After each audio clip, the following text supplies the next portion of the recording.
20 years after the hit record, he returned to the pub at North Ferriby near Hull this week, where the band played its first gigs. It was the 1970s, and glam rock was at its height. We would actually keep the makeup on after the concert would finish, and we'd stop off at the fish and chip shop on the way home, walk into the fish and chip shop wearing stage clothes and full glam makeup, just to see if we could freak people out, which we often did. So, but it's a wonder we weren't beaten up.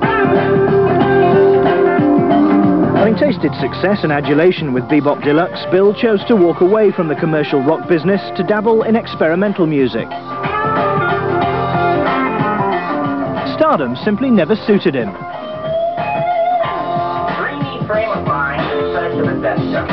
That glamour is just packaging. It's what the industry perpetrates to sell the product. And that's something I've always found a rather difficult thing to swallow, you know, and I felt uncomfortable being part of that. Bebop Deluxe, Bill Nelson and all very much tipped for the top these days, with excellent critical response to what they've done so far.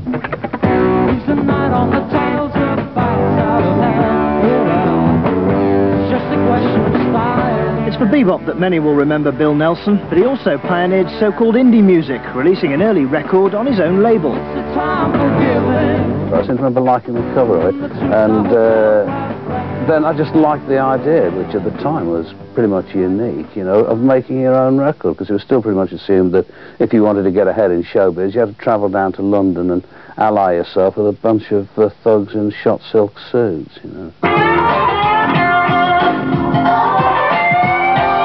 His work inspired bands like Ultravox and Big Country, and is still much sought after as a producer. But 20 years on, Nelson doesn't miss the spotlight or the glamour of the music business. It's meaningless, totally meaningless, and it has nothing whatsoever to do with creating the music, which is often a very personal and intense experience, which is done in private, away from the public gaze. So, no, I don't miss it at all.